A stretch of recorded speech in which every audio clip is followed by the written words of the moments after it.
Para saksi dari calon Bupati dan Wakil Bupati Karangasem nomor urut 3, Imadie Sukarana, Komang Kisit, sekecamatan Karangasem, mengikuti santiaji pembekalan saksi di posko kampanye paket sukses Amlapura. Saksi sebagai garda terdepan dalam Pilkada 9 Desember mendatang, bertugas menjamin suara pasangan paket sukses di tingkat TPS, PPS, dan PPK agar tidak dicurangi oleh pihak lain. 2.641 pemilih dengan jumlah TPS mencapai 182 yang tersebar di 10 desa. Dalam santiaji pembekalan para saksi untuk wilayah Kecamatan Karangasem, Wakil Ketua Tim Pemenangan Sukses Kabupaten Karangasem, Nyoman Celos, menjadi pembicara dengan didampingi Ketua Tim Pemenangan Sukses Kecamatan Karangasem, Ikomang Mustika Jaya. Mereka memberikan bekal pedoman kepada seluruh saksi yang bertugas pada Pilkada serentak 9 Desember mendatang. Saksi ini sebagai garda terdepan dalam hal pengamanan suara, memantau, mengawasi, dan mencatat jalannya pemungutan suara sejak di TPS, PPS, dan PPK sampai dengan ditetapkannya hasil pemungutan suara. Melalui pembekalan ini, para saksi menerima pengetahuan berhubungan tahapan pemilu, sehingga para saksi paket sukses harus memiliki tanggung jawab untuk mengamankan, menjamin, serta mengawal suara pemilih dari yang diperoleh oleh paslon Sukarana Kisit agar tidak dicurangi oleh pihak lain. Celos dan Mustika Jaya mengingatkan masyarakat Karangasem berpartisipasi sekaligus menggunakan hak pilih dengan baik pada Pilkada Karangasem 9 Desember mendatang.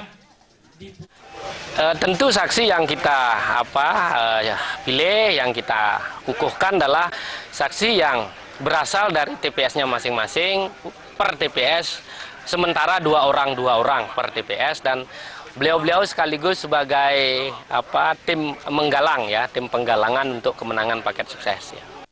Bisa mengimplementasikan apa yang sudah kita arahkan, kita bagikan buku saku ya sebagai pegangan dalam melaksanakan tugas supaya tidak ada hal-hal yang bersifat curang, mencurangi juga tidak ya, kemudian dicurangi juga jangan ya. Prinsip kita supaya pilkada ini berjalan bersih ya. Pencoblosan tinggal sebentar lagi. Menurut Nyoman Celos, pihaknya sudah melakukan pemetaan dan konsolidasi di seluruh kecamatan di Karangasem, namun tidak diungkapkan ke publik. Selama ini, Cabub Imadie Sukarana dan Wabub Komang Kisit sudah mengetahui berbagai persoalan dan permasalahan yang perlu diatasi dan dilanjutkan. Ia tidak menjanjikan program yang muluk-muluk, namun disesuaikan dengan kondisi pendapatan asli daerah dan potensi daerah.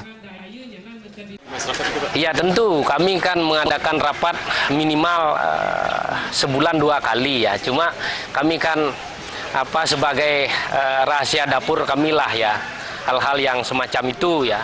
Jadi tidak bisa kami ungkap di publik tentang peta yang kami miliki, data yang kami miliki, mohon maaf ya, kami tidak bisa ungkap di dalam publik. Selain pembekalan saksi ini, digelar pula kegiatan kemanusiaan seperti donor darah. Selanjutnya, digelar bersih-bersih sampah plastik di jalan di dekat lokasi pembekalan hingga pasar Karangsotong, Amlapura. Alit Sidi balik.